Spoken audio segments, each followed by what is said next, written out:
Naam, habari za usiku huu. Karibu sana kwenye Mshike Mshike. Jina langu ni Kennedy Moses. Kikosi cha Young Africans kimewasili leo jioni jijini Dar es Salaam kikitokea mkoani Singida ambako jana kimecheza mechi ya ligi kuu NBC dhidi ya Singida Black Stars. Young Africans imewasili kwa usafiri wa treni ya SGR na moja kwa moja inataraji kuanza maandalizi kuelekea mchezo wa 32 bora kombe la shirikisho la CRDB Bank dhidi ya Polisi Tanzania utakaochezwa Jumapili saa 1:15 usiku katika uwanja wa KMC Complex Dar es Salaam. Kocha mkuu wa Young Africans Pedro Goncalves amesema wataingia kwenye mchezo huo wakiwa na heshima kubwa dhidi ya wapinzani wao. So you see, today is only for travel. Tomorrow, kama unavyoona, leo ilikuwa kwa ajili ya safari. Kesho ni kwa ajili ya kujiandaa na mchezo kwa heshima zote kutokana na mpinzani wetu Polisi Tanzania. Tunamheshimu na matarajio yetu ni kuendelea kusonga mbele kwenye mashindano haya. Baadhi ya mabadiliko ni ya kulazimisha na inatulazimu kufanya hivyo. Kutokana na kuwepo kwa majeruhi, kukosekana kwa baadhi ya wachezaji, inatubidi kufanya hivyo. Ingawa tunatumaini kuwa wale watakaopata nafasi watapambana kuhakikisha wanapata matokeo dhidi ya Polisi Tanzania ili kuendelea hatua nyingine.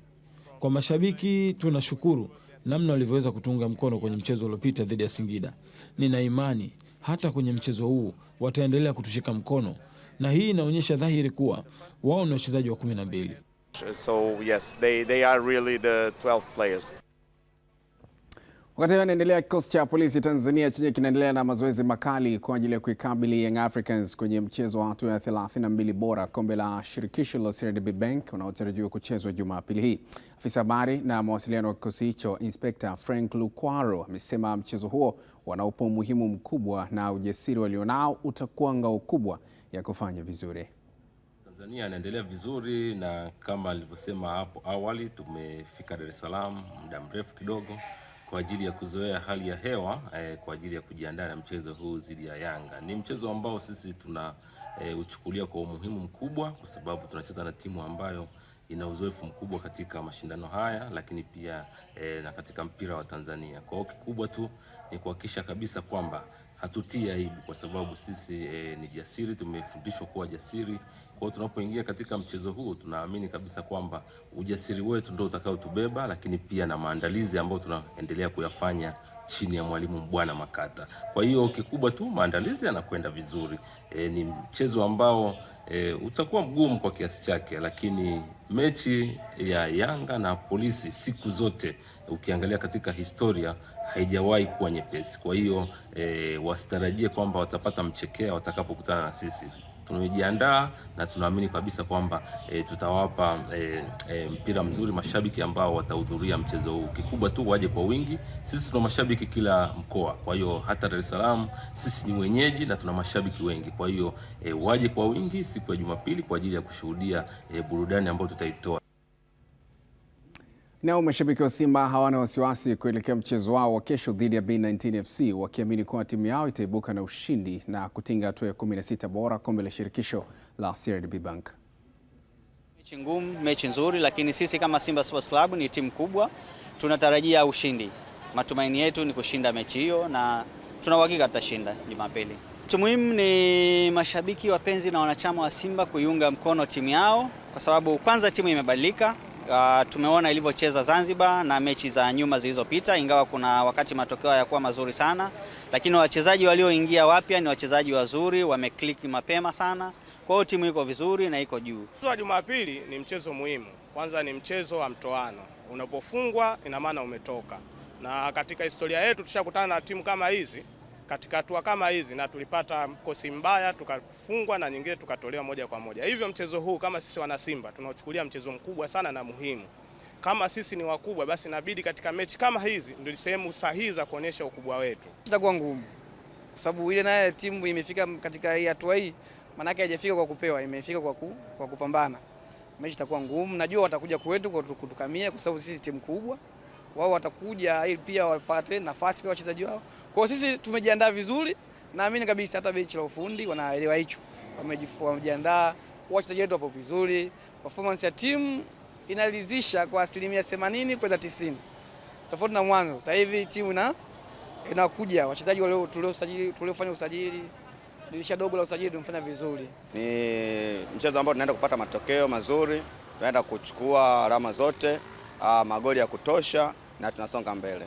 Mchezo huu utakuwa mzuri kwa sababu mechi iliyopita yani tumeonyesha performance nzuri, tumeupiga mpira mwingi, watu wametema bungo nani huko Guantanamo, askari kamkimbia mfungwa. Kwa hiyo mchezo utakuwa mzuri. Mashabiki wa Simba hao wanazungumza, lakini je, mashabiki wa Young Africans wao wanazungumza nini? Hawa ni mashabiki kutoka Dar es Salaam ambao wametamba kwamba timu yao itaibuka na ushindi dhidi ya Polisi Tanzania kwenye mchezo wa hatua ya 32 bora kombe la shirikisho la CRDB Bank. Sisi tumejipanga vizuri kuelekea mchezo huo, ingawaje mechi haitakuwa rahisi, lakini kwa mikakati tuliyoiandaa tumeandaa mikakati mizuri, naamini tutapata matokeo. Polisi Tanzania sio timu ndogo. Polisi Tanzania ni timu kubwa, ishakuwa ligi kuu, tushakucheza nao, wakatupa changamoto, lakini kwa changamoto walizotupa tumeshajifunza. Nafikiri kwa mechi ya kesho wachezaji wamejiandaa, wako vizuri, benchi la ufundi limeandaa wachezaji vizuri, uongozi umeandaa wachezaji vizuri.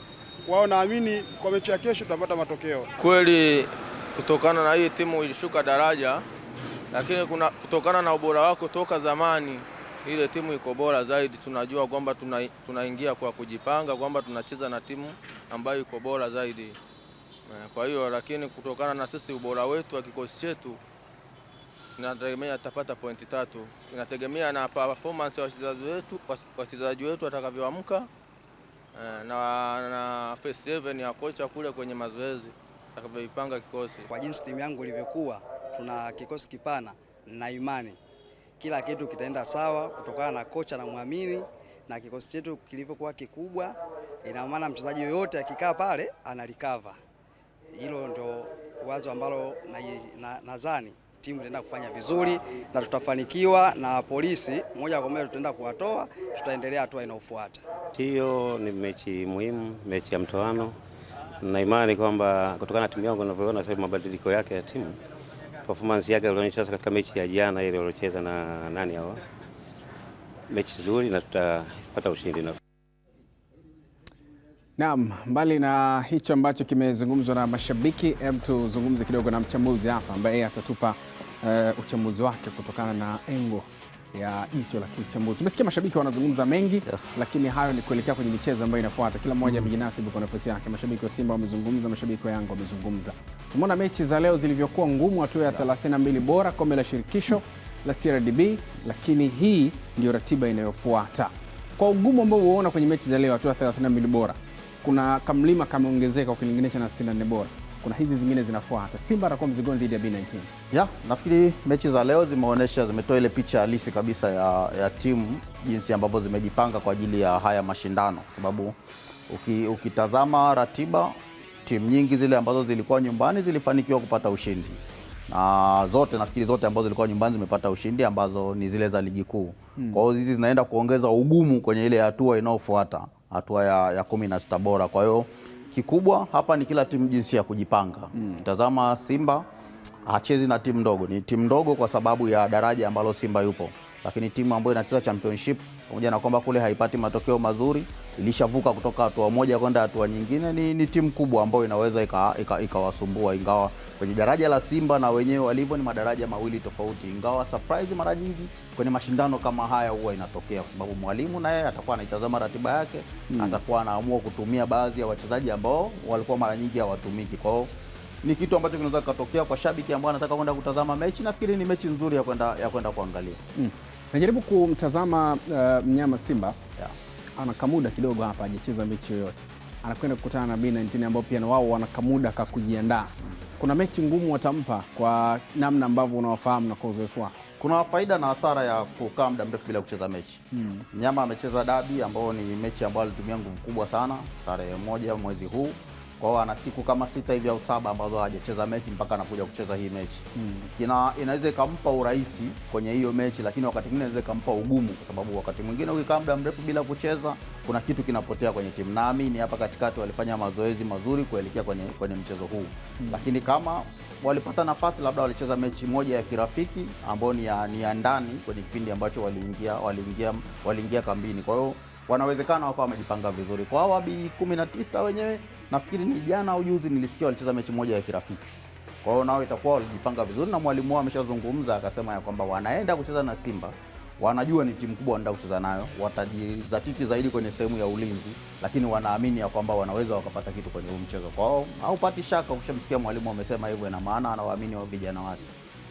Haya, Young Africans pia atakuwa mzigoni dhidi ya Polisi Tanzania. Polisi ambao kuna nyakati zao wakiwa ligi kuu hawakuwa wanawapa mchezo mwepesi wa vigogo. Safari hii wako championship, wanabinyana na Yanga.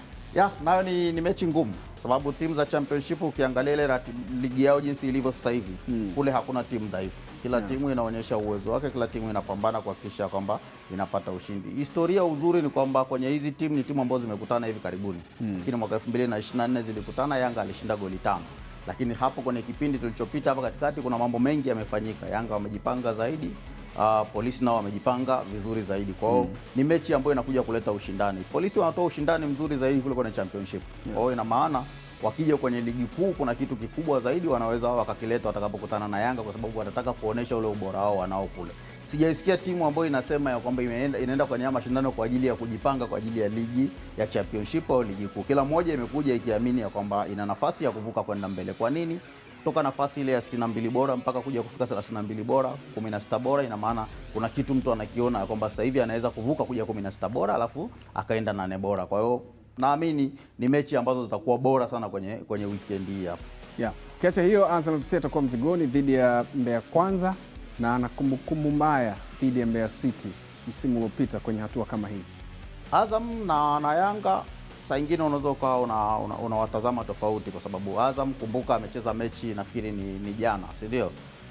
Amecheza mechi hivi karibuni, amesafiri tena kurudi hapa nyumbani. Inawezekana kama amepata nafasi ya kufanya mazoezi ni muda mchache sana. Anakwenda kucheza mechi nyingine ambayo kwake haina historia nzuri.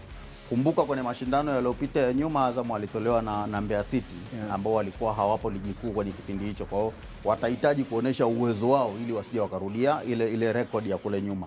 Kwenye ligi bado kumeonekana kuna race. Azam ana uwezo bado wa kuchukua ubingwa, lakini anaamini ya kwamba huku akisogea zaidi ni nafasi yake nzuri zaidi ya kuchukua ubingwa, kwa sababu Azam na Simba ni kati ya timu ambazo makombe yamekauka kwa muda mrefu kidogo hapa katikati. Kwa hiyo watahitaji angalau, ukikosa ubingwa wa ligi kuu, kwa sababu ni michuano ya kimataifa hawapo, basi angalau wachukue ubingwa huu. Lakini pia kwa Azam hawatataka warudie kile ambacho kilitokea msimu uliopita, kwa sababu kienda sasa hivi utaenda mawazo yakiwa ni yale ya msimu uliopita. Tulitolewa kwenye hatua hizi za mwanzo na timu ambao haikuwa kwenye daraja letu.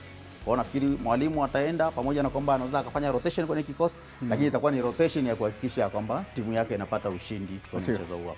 Salia papo, nimkumbushe tu mtazamaji kwamba huu ni mshike mshike, endelee kuwa nasi.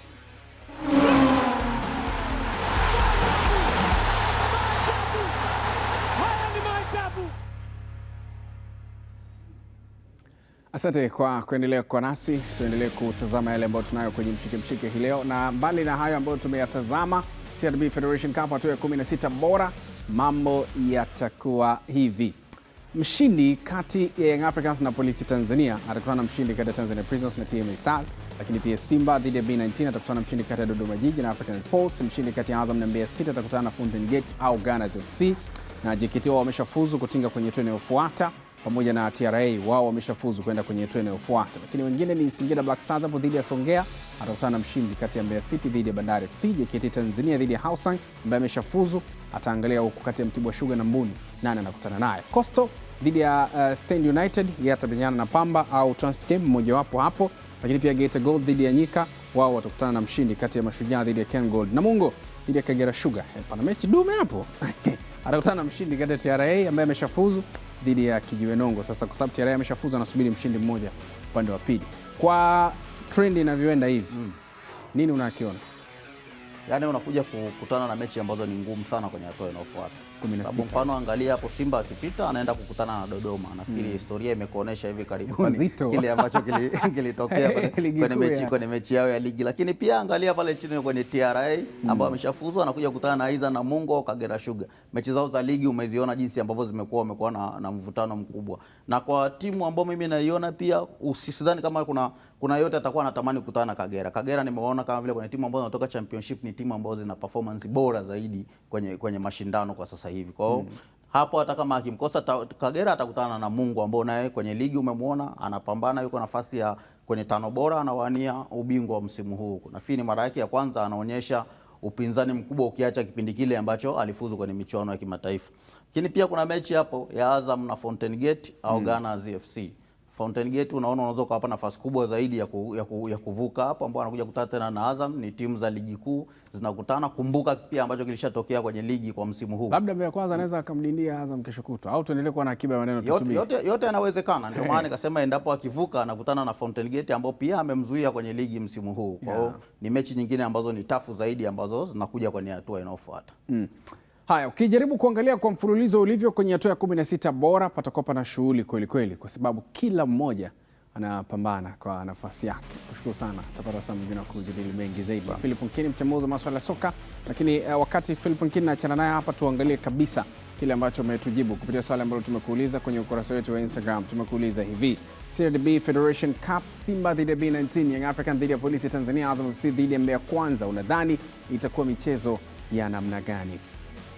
Tuangalie kile ambacho umekijibu kupitia kurasa zetu za mitandao ya kijamii. Tukianza na Instagram, anaitwa William anajiita hivi, anasema nafikiri yote itakuwa michezo mizuri na hizo timu zitajaribu kushow up uwezo wao wa kuchallenge dhidi ya hao Giants, lakini mwisho wa siku bado itabakia kuwa hao ni wakubwa, watazidiwa quality na mchezaji mmoja mmoja, na mwisho wa siku watapoteza mechi na hao Giants wataendelea na hatua. Haya, lakini Samuel William anasema, Samuel William kutoka Mbeya, wakubwa wote watafanya vizuri, sioni wa kuwakwamisha, japo upinzani watapewa ila watapenya. Lakini Charles Kangwe yeye anasema, wa Dodoma, kwenye hatua hizi natamani kuona mabadiliko ya vikosi, viwape vipaumbele wachezaji ambao hawapati nafasi kwenye first 11, itakuwa ni mechi nzuri. Ni maoni yake hayo. Tuangalie pia ukurasa wa Facebook, ukurasa wetu wa Azam Sports, tuone nini ambacho kipo huko. Anaitwa Pro Alexon, anasema kutoka Kahama, Tanzania, katika hatua hii ya 32 bora hakuna kujiamini, kwani hata hizi timu za championship zinacheza vizuri na kwa morali sana. Hapa ndio makocha wakidharau timu pinzani wanajikuta wametolewa na kuharibiwa CV zao. Lakini Yohana Nyanginywa yeye anasema, wa Ihimo Mufindi, michezo haitakuwa ya upinzani sana, kwa sababu quality zote za wachezaji wa timu za ligi kuu na zile za wachezaji wa championship ni tofauti sana, hivyo nazipa nafasi timu za ligi kuu kwenda hatua inayofuata. Lakini Chapa YJ anasema kutoka Tunduma, sidhani kama timu za ligi kuu zinaweza kupoteza mechi zao kwa sababu ya experience wanayopata kwenye ligi, ingawa naamini mechi ya Yanga na mechi ya Azam zitakuwa ngumu zaidi. Hapa anamaanisha Yanga dhidi ya Polisi Tanzania na Azam FC dhidi ya Mbeya Kwanza. Kwa mtazamo wake, anaamini hizo zitakuwa ni mechi dume sana. Tutazame sasa kingine kikubwa tulicho nacho mezani hii leo. Walima Zabibu wa Dodoma Jiji FC wametinga hatua ya 16 bora kwenye mashindano ya kombe la shirikisho la CRDB Bank, na hii ni mara baada ya kuibamiza magoli 2-0 African Sports ya kule Tanga katika mchezo uliochezwa leo jioni katika uwanja wa Jamhuri Dodoma. Magoli yote ya Dodoma Jiji yamefungwa na mshambuliaji Yasin Mgaza, kama anavyoripoti mwenzetu George Mbara kutoka Dodoma. Matajiri wa Zabibu wakizidi kuruka vihunzi kwenye kombe la shirikisho la CRDB, wakitinga hatua ya 16 bora, ili walazimu kusubiri hadi kipindi cha pili kuandikisha ushindi kupitia kwa mchezaji Yasin Mgaza aliyeingia kutoka benchi akichukua nafasi ya Dickson ya Mbundo. Baada ya kipenga cha mwisho kusikika, kocha African Sports Halid Adam anasema uchovu wa safari na kukosa muda wa maandalizi ndio uliowagharimu. Tumepoteza mechi kwa kupoteza energy, na energy ujue huwezi kufika kwenye kituo siku hiyo hiyo alafu ukacheza mechi, lakini hatuwezi kusema sana hali yetu wenyewe, sisi tunajitambua. Tunaendelea kujipanga ili timu isije kuwa na matatizo kama hayo tena, na tufike kituoni mapema next season tuweze kufanya vizuri. Kocha Amani Josia Dodoma Jiji anaeleza mchezo wa leo umepita na sasa wanasubiri ni nani atakutana nao katika hatua inayofuata. Tuna lengo la kufanya vizuri zaidi kwenye hii michuano. Kwa hiyo lengo letu ni kuona namna ambavyo tunaweza tukafanya vizuri katika hatua inayofuata.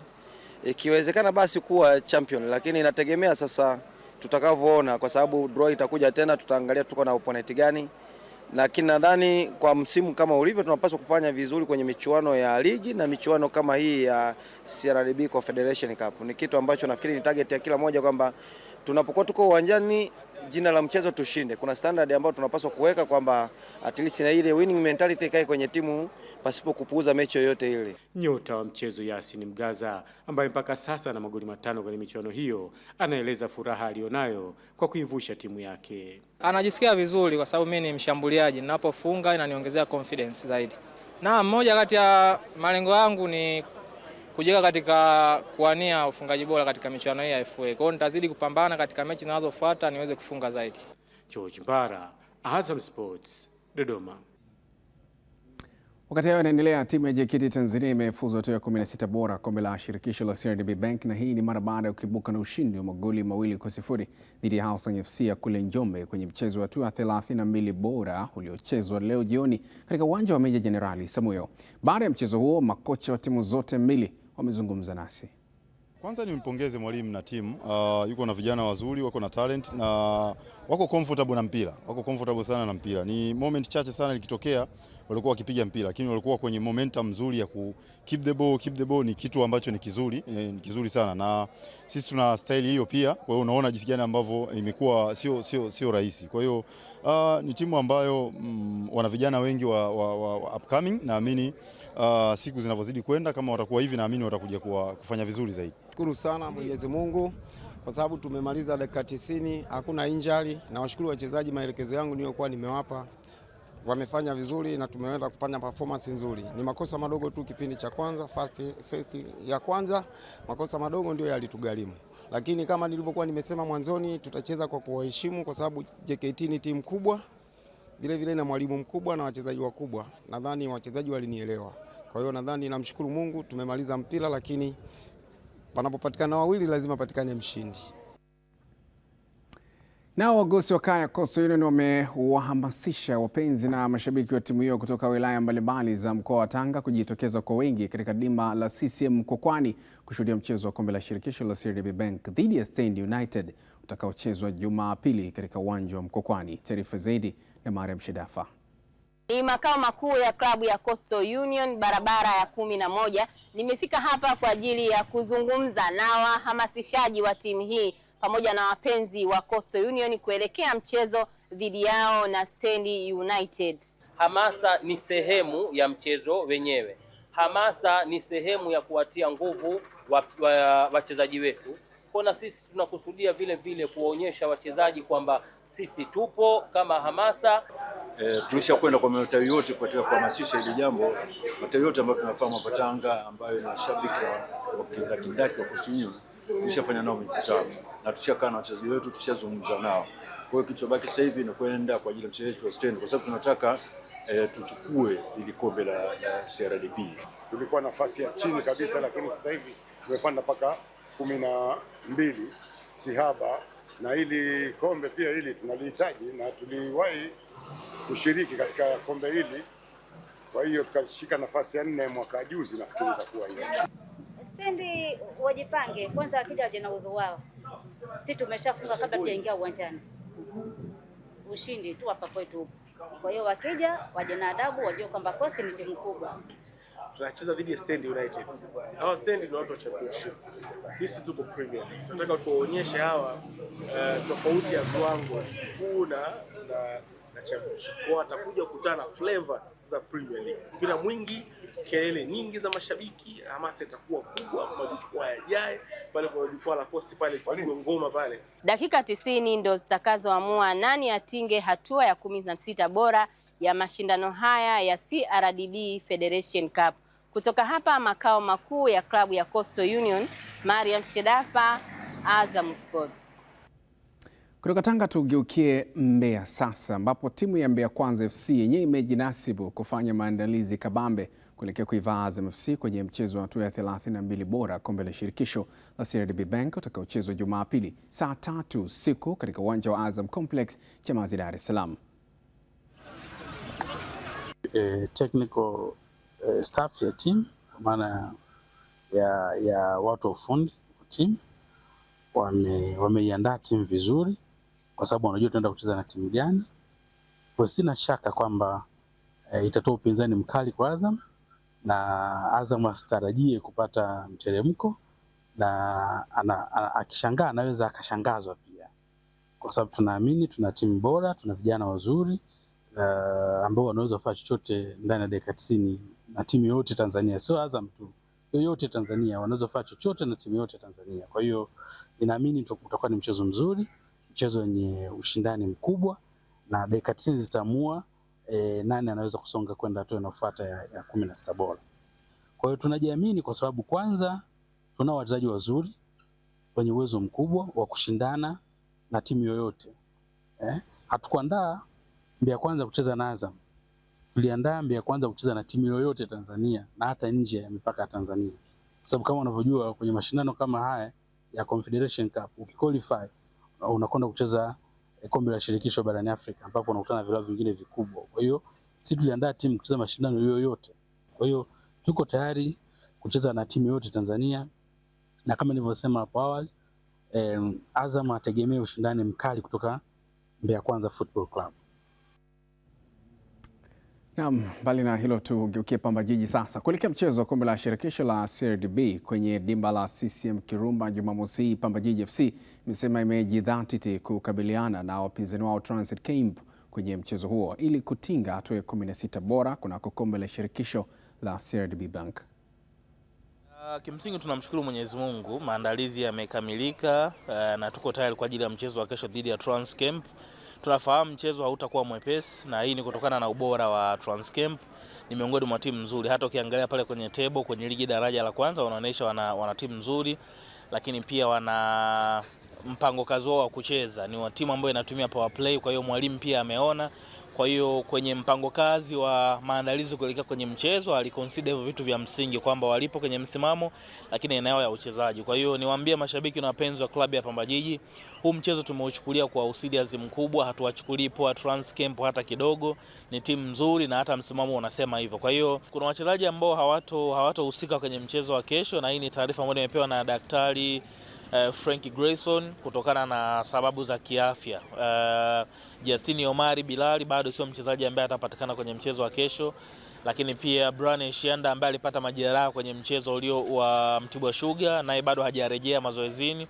Kwa hiyo ni wachezaji ambao na uhakika kwamba hawatashiriki kwenye mchezo wa kesho. The rest mwalimu atapanga kulingana na mahitaji yake ya mchezo wa kesho, kulingana na aina ya mashindano. Kwa hiyo wengine waliosalia wataonekana kiwanjani kulingana na kile ambacho mwalimu atakihitaji kwenye mchezo wa kesho. Kwa hiyo niwaambie, kesho tunapanga full kikosi, na bahati nzuri wachezaji wote wa Pamba waliosajiliwa ni wachezaji bora wenye quality.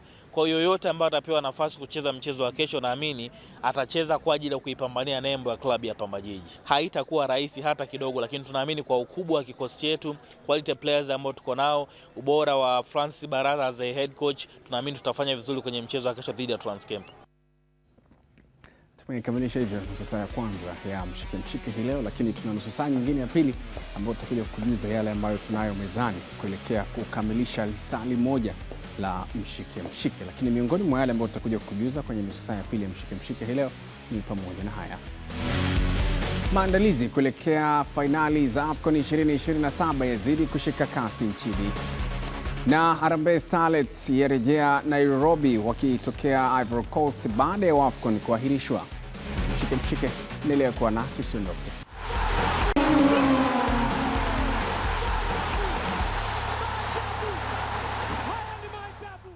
Asante kwa kuendelea kwa nasi. Huu ni mshike. Timu ya Nyika FC ipo tayari kuwavaa Geita Gold katika mchezo wa hatua ya 32 bora kombe la shirikisho la CRDB Bank. Akizungumza na Azam Sports, kocha mkuu wa Nyika FC Sylvester Mgonafivi ameelezea maandalizi kuelekea mchezo huo. Kuelekea mechi ya kesho tumejiandaa vizuri na tunafanya session ya mwisho kuelekea mechi ya kesho ili kukabiliana na hali ya hewa ambayo ipo mkoani Geita, kwa sababu ukipima hali ya hewa ya Geita na Dar es Salaam vinatofautiana kwa kiasi kikubwa sana. Huko kuna baridi sana, lakini Dar es Salaam kuna joto. Kwa hiyo tumejaribu kuja kufanya session ya mwisho kwa ajili ya wachezaji wa adapt hali ya hewa na mazingira, kwa hiyo na uwanja pia. Mpaka sasa hizi hakuna majeruhi yote ambayo yamejitokeza. Kazoezi labda mpaka kesho kuangalia afya ya wachezaji, lakini mpaka sasa hatuna majeruhi yote. Kila kitu kimekaa sawa na viongozi wamejitahidi kufanya kadiri ya uwezo wao, na mwisho wa siku tumejiandaa kuelekea mechi ya kesho. Nayo serikali kupitia Wizara ya Habari, Utamaduni, Sanaa na Michezo imeeleza kuwa maandalizi kuelekea mashindano ya AFCON 2027 yanaendelea vizuri, huku jitihada kubwa zikiendelea kufanyika kuhakikisha miundombinu ya viwanja inakamilika kwa wakati. Haya yamesemwa leo tarehe 6 Machi 2026 na naibu waziri wa wizara hiyo Hamis Mwinjuma mara baada ya kufanya ziara na kukagua ukarabati unaoendelea katika uwanja wa Benjamin Mkapa na uwanja wa Uhuru Dar es Salaam. Kwa infrastructure zinazotakikana kwa ajili ya AFCON si tutakuwa tayari kusema kweli. Ukiona uwanja wa Arusha mahali ulipofika unapata picha nini kinakuja kutokea, lakini na viwanja vyetu vya mazoezi. Kwa uwanja wa Uhuru ni uwanja ambao tunautengeneza kwa ajili ya shughuli zetu nyingine, shughuli za kiserikali, lakini tunataka ligi ije kuchezwa hapa, michezo mbalimbali, ili kuupunguzia kazi kubwa uwanja wa Mkapa ambao tumekuwa tunapata kukosolewa kwingi kwa sababu unafanyiwa marekebisho mara kwa mara, mara umefungwa unafanyiwa marekebisho, mara umefungwa unafanyiwa marekebisho, na ni kwa sababu hatuna uwanja mwingine, hatuna maeneo mengine ya kufanyia shughuli zetu. Matukio ya michezo yanafanyika hapo, matukio ya kidini yanafanyika hapo, makongamano na kadhalika yanafanyika hapo. Kwa hiyo uwanja umekuwa overused kiasi kwamba inabidi kufunga mara kwa mara kufanyia marekebisho. Kwa hiyo tunatengeneza miundombinu mingine kwa ajili ya kuhakikisha uwanja wa Mkapa unapata nafasi ya kupumua na kutumika kwa yale matukio tu ambayo tunaona hayawezi kufanyika mahali kwingine. Na ndio maana unaona uwanja wa Uhuru umekuwa uwanja ambao kwenye nchi nyingine unaweza kuwa ndo uwanja mkubwa wa nchi huu.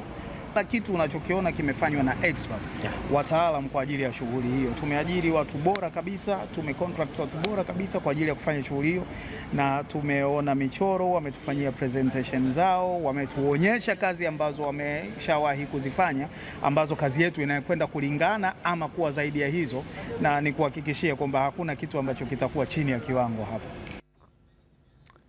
Hamis Mwinjuma, naibu waziri wa wizara ya habari, utamaduni, sanaa na michezo. Ndio nilizungumza na Philip Nkidi kuhusiana na hilo. Naona Philip amegusia kumekuwa unazifungua funga na hatimaye siku zinaendelea kukatika kuelekea AFCON hapo mwakani 2027.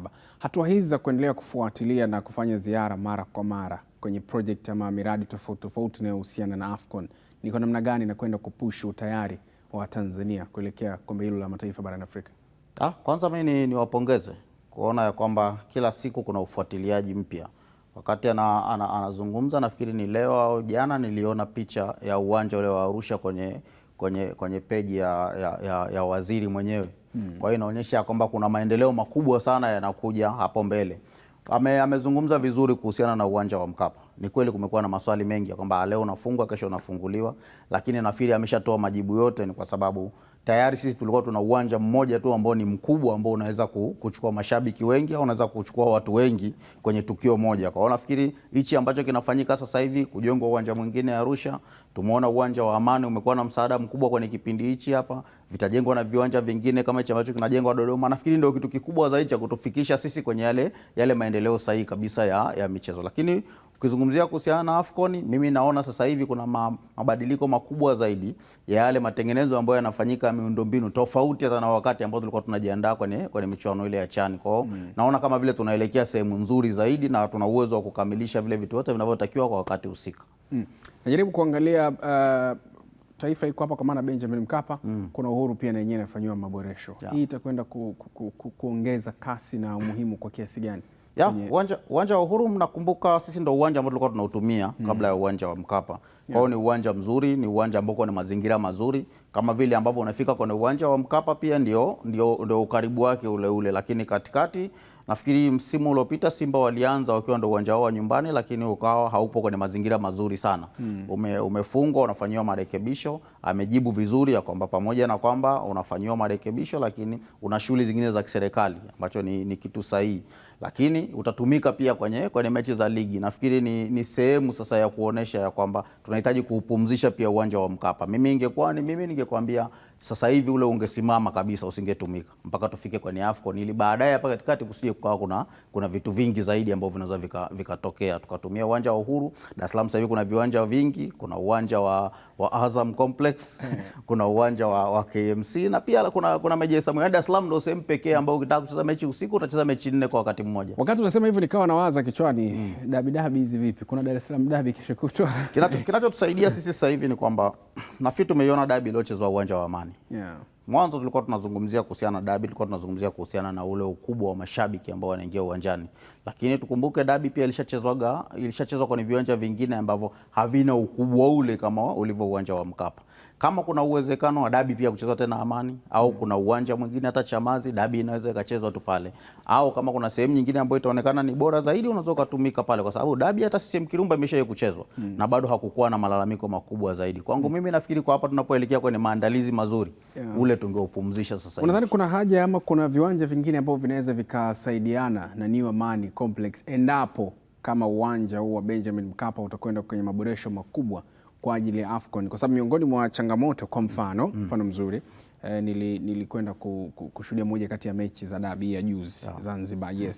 Miongoni mwa changamoto kubwa ilikuwa ukikata tiketi labda elfu 50, ukishafika eneo la elfu 50 lishajaa full, lakini bado kulikuwa kunaonekana kuna mapengo uwanjani, maeneo ambayo watu wakikaa hawaoni kinachoendelea uwanjani. Sasa unadhani pengine kuna haja ya kuspeed up viwanja vingine ambavyo vinaweza vikasaidiana na New Amani Complex ili irahisishe wepesi, kama hata kama Benjamin Mkapa itafungwa kwa miezi 7-8 mwaka, kusionekane pengo lolote? Mimi nikiuona uwanja wa Chamazi ambao ni uwanja wa Azam na uona una msaada mkubwa zaidi kwa hapa. Yaani mazingira, jinsi ambavyo umekuwa unafanywa maboresho. Uwanja wa Meja Samuyo bado haujakamilika vizuri kwenye yale majukwaa na nini, lakini uwanja wa Chamazi mimi ukiniambia sasa hivi hata una host mechi ya dabi ya Kariakoo, nitakwambia ni sehemu sahihi zaidi ya kwenda ya kuhost huo mchezo. Sababu tumeona pale Chamazi mara nyingi mechi inachezwa ya Azam na Yanga au Azam na Simba, na tunaona mashabiki wanakaa, hausikii malalamiko ya watu wengi wakilalamika. Kwa hiyo kwangu mimi naweza nikafikiri ni backup sahihi zaidi. Kama tutaamua kutumia hapa, tutaenda uwanja wa Amani ambao nao pia utatumika pia kwa ajili ya AFCON. Kuna muda itafika itabidi ule uwanja wa Amani nao tuupumzishe kwa ajili ya kusubiri mashindano hayo. So far kwa uzoefu wako na ukongwe wako kwenye tasnia ya habari, unaona vipi utayari wetu kwa hizi progress zinazoendelea huku Arusha, Dodoma, Dar es Salaam, Zanzibar hivyo? Ukiniambia mimi nitakwambia tunaelekea sehemu nzuri zaidi. Bado hatujamaliza, kwa sababu sisi shida yetu ni sehemu ndogo sana. Sisi tunasumbuliwa sana na miundombinu ile ambayo inahusiana na mchezo husika. Ukitazama sisi kwenye ishu ya hoteli hatuna shida sana. Kwenye zile njia za kuweza kufika sehemu husika hatuna shida sana. Ni ile utaratibu tu, jinsi utaweka utaratibu mzuri wa jinsi gani tunaweza kufika uwanja wa Mkapa, jinsi gani tunaweza kufika uwanja labda wa Amani na viwanja vingine. Lakini pia ukitazama uwanja wa Arusha, nafikiri tuna miezi labda 4 au 5 tutakuwa tunaiona picha ya tofauti pale. Sasa hivi kinachoonekana ni kwamba kila mtu anaangalia kwenye uwanja, anaangalia kwenye majukwaa, lakini anataka aone na picha iko tayari. Nafikiri ni sehemu ambayo inaweza kutumika kwa muda ikakaa vizuri. Kwa hiyo kwangu mimi ukiniambia kwenye issue za kiusalama, issue za miundombinu, naona ya kwamba tukishakamilisha hivi viwanja na maboresho ambayo yanafanyika kwenye uwanja wa Mkapa, hatutakuwa na shida, kwa sababu tulishaandaa mashindano yale ya chani hapa na tuliwaona timu zilikuwa zinafanya mazoezi kwenye viwanja, na hakuna timu ambayo ilalalamika kwamba imeenda kufanya mazoezi kwenye uwanja ambao hauna viwango vinavyotakiwa. Kwa hiyo kwangu mimi nafikiri tunaelekea sehemu nzuri, ingawa bado hatujakamilisha hiyo sehemu tunayotaka. Lakini pamoja na kuwa na miundombinu, ni lazima pia tuitengeneze timu yetu, tuwe na timu bora. Yaani hatuwezi tukaandaa mashindano sisi alafu tukategemea kwamba tunacheza labda kutolewa tena kwenye hatua ya makundi au hatua ya 16 bora. Ukiandaa mashindano ili kuyapa uzito wake, angalau basi hatua ya robo finali au nusu finali. Kwa hiyo tunapofikiria miundombinu, tunapofikiria jinsi ya kuandaa mashindano haya ambayo yanakuja ambayo ni makubwa, lazima pia tuifikirie na timu yetu. Nafikiri mwalimu ana kazi sasa, kwa sababu ameshakabidhiwa jukumu la kuhakikisha kwamba tunakuwa na timu bora ya taifa ya kwenda kushindana kwenye mashindano haya. Yaani sio hatua 16 bora tena, kwa sababu tulishafika hapo, tunahitaji kwenda nusu finali na hatua nyingine mbele zaidi. Najaribu kuangalia kile ambacho Tanzania inatakiwa kuwa nacho. Kwa mfano, mataifa ni matatu. Kila nchi makundi mawili. Chani iliwezekana. Lakini bado kuna matamanio ya kuona AFCON inafanyika kwenye ubora mkubwa zaidi wa ilivyokuwa CHAN. Kama CHAN iliwezekana na mara nyingi ndio inakuwa hivyo. Hata tumeona FIFA Club World Cup Marekani wanafanya kama namna ya kutest ama rieso ya namna michuano yenyewe itakavyokuwa. CHAN imewezekana, lakini bado kuna hiyo push ya kuona ni kwa namna gani ubora unaongezeka. Ni kama baadhi ya watu kifuatilia wanataka kulinganisha, yani ilivyokuwa labda Morocco na wapi ndivyo iwe Tanzania, lakini kwa spidi yetu na namna tunavyoenda tuko sahihi kwa kiasi gani? Kwa sababu kama CHAN iliwezekana, maana michuano viasi inaweza kufanyika, hakutakuwa na shida, lakini hichi kinachofanyika kitakwenda kuongeza nini? Unajua tofauti ni kwamba Morocco amemaliza hivi karibuni. Na Morocco kwenye bara la Afrika ukizungumzia moja ya taifa ambalo lina miundombinu bora zaidi ni Morocco. Na Morocco ukitazama watu wengi wanasahau jambo moja. Morocco hakutengeneza viwanja vingi sana. Aliboresha viwanja vingi sana ambavyo vilikuwa tayari kwa wakati husika. Kwa hiyo ni tofauti na sisi na Kenya na Uganda ambao pamoja na kwamba kuna viwanja tunatakiwa tuboreshe, lakini kuna viwanja vipya tunatakiwa pia tutengeneze. Tukitazama mashindano ambayo yaliwahi kufanyika Ivory Coast, kama unakumbuka vizuri, yalikuwa hayana tofauti sana na mashindano yetu sisi. Nao kuna viwanja vingi sana ambavyo walijenga kwa wakati ule wa kuelekea kwenye mashindano na yakafanyika kwenye ubora ule unaotakiwa. Mimi ukinieleza nitakwambia sehemu ndogo si ambayo tumebakiza ni hiyo ya miundombinu. Tuna uwezo wa kufanya kwenye ile level ambao CAF wanataka. Tuna uwezo wa kufanya kwenye ile level ambao mashindano yanatakiwa kufanyika bila kuangalia kwamba Morocco walifanya nini, Morocco walikuwa wana kitu gani na Morocco waliandaa vipi mashindano yao, kwa sababu uandaaji wao pia ulikuwa ni tofauti hata na mabara mengine na mashindano mengine yote ambayo yamekuwa yakiandaliwa. Kuna mashindano yalikuwa kuna timu ilibaki sehemu moja ikacheza mechi hapo mpaka ilipokuja kufika kwenye hatua ya nusu finali ndio ikatoka pale kwenda sehemu nyingine. Lakini ukitazama mashindano ya nchi tatu, ina maana kuna timu itakuwa inatoka nchi moja, kundi linaweza likawa sehemu hii, lakini robo finali ukacheza nchi nyingine na huu nusu finali ukacheza sehemu nyingine. Kwa hiyo ni uandaaji wa watu wote ambao mimi naamini viongozi wote wa serikali wameshakaa pamoja, wanajua ni kitu gani ambacho wanaweza kukifanya, mashindano yao kwenye ubora unaotakiwa na mashabiki wajitokeze kwa ajili ya kuziunga mkono timu zao ambazo watazichagua. Shukrani sana Kini, tutapata saa mwingine wa kujadili mengi zaidi. Ni Philip Kini, mchambuzi wa masuala ya soka. Huni mshike ile yako nasi usiondoke.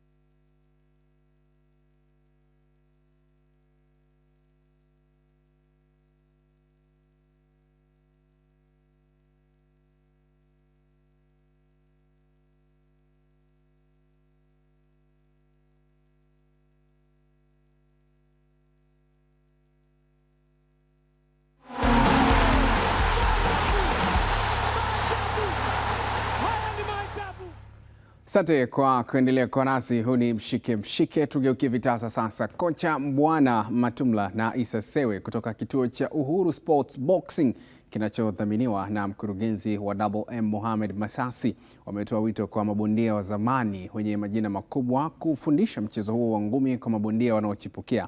Makocha hao wamewataka pia mabondia kuendelea na mazoezi wakati wa mwezi mtukufu wa Ramadhan ili wawe tayari kwa ajili ya kupanda ulingoni wakati wowote watakapohitajika kufanya hivyo. Ngumi ni mchezo wa kulisishana. Yaani ngumi ni mchezo wa kulisishana. Walikuwa kina Mbwana wakawalisisha wengine, tulikuwa sisi tukawalisisha wengine, walikuwa kina Rashidi wakawalisisha kina Cheka, na ngumi ndivyo zilivyo. Sasa wewe unataka kucheza tu, useme mtu akisema nataka kucheza na wewe basi imekuwa shida. Kwa nini wewe unataka kucheza na mimi? Mimi nitamuonyesha ngumi haziko hivyo. Yaani ngumi ni mchezo wa kulisishana. Na ukimwona mtu kijana ambaye anatamani kucheza na mtu ambaye katika tasnia ya ngumi yuko juu, huyo kijana anahitaji maendeleo. Kwa sababu leo ngumi mimi nasisitiza kitu kimoja, ili uwe bora lazima ucheze na mabondia bora katika Tanzania. Kwa kweli mimi nashukuru Mungu, mwezi huu mtukufu wa Ramadhani mazoezi yanaendelea kama kawaida. Kama unavyoona vijana wana morali, vijana wako fiti, vijana wanajifua kama kawaida. Tukiwa na mdhamini wetu Double M ambaye anatupa morali ya kufanya mazoezi vizuri. Watu wako katika hali nzuri. Naamini lolote litakalotokea basi watakuwa wako fiti. Mchezo wa ngumi kuna ile kukata weight. Kwa hiyo hii Ramadhani naona kama vile inaendana na ile, kwa sababu unakuta saa nyingine watu wanapunguza uzito, na kupunguza uzito ni sasa kama vile na ule mwezi mtukufu wa Ramadhani. Kwa hiyo naamini vijana wangu wako vizuri, wako fiti, na naamini mechi yote itakayotokea mbele yao watafanya vizuri. Ugumu upo kutokana na hali ambayo sisi wetu tunafunga la mwezi mtukufu wa Ramadhani, tuko katika ibada ya mfungo ili, lakini si wenyewe vile japo katika hali ya mfungo, lakini ndio kupatoa mazoezi makali sana, lakini vile vile mazoezi tunayofanya, lakini unaumia vile vile kimazoezi. Unajua mazoezi kwamba utakiwa uwe fit lazima uumie kimazoezi ndio unapokuja kupata ufiti, lakini bila kuumia kimazoezi hauwezi kupata ufiti hata siku moja. Timu ya taifa ya soka ya wanawake ya Kenya Harambee Starlets imerejea jijini Nairobi kutokea nchini Ivory Coast ambako imeshiriki mashindano madogo ya kujiandaa na fainali za kombe la mataifa Afrika kwa upande wa wanawake, yani WAFCON 2026 ambazo zimeahirishwa. Shirikisho la soka barani Afrika CAF limeahirisha fainali za WAFCON zilizopangwa kufanyika mwezi wa 3 nchini Morocco na sasa zitachezwa mwezi wa 7 mwaka huu. Sababu kubwa za CAF kufanya hivyo ni kutokana na mbanano wa ratiba, hivyo inataka kutoa nafasi zaidi ya maandalizi kwa timu shiriki.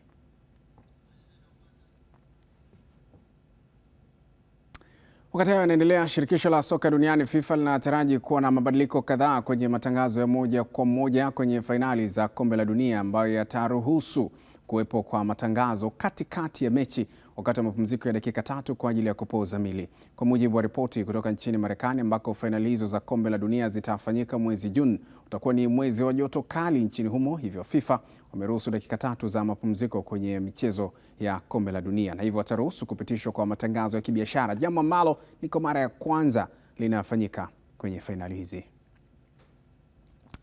Mpaka hapo hatuna la ziada, lakini kabla sijaondoka ni kukumbushe tu miongoni mwa yale ambayo tulikuwa nayo kwenye mshike hii leo ni pamoja na haya. Wananchi Young Africans wamewasili Dar es Salaam tayari kuanza mawindo dhidi ya Polisi Tanzania.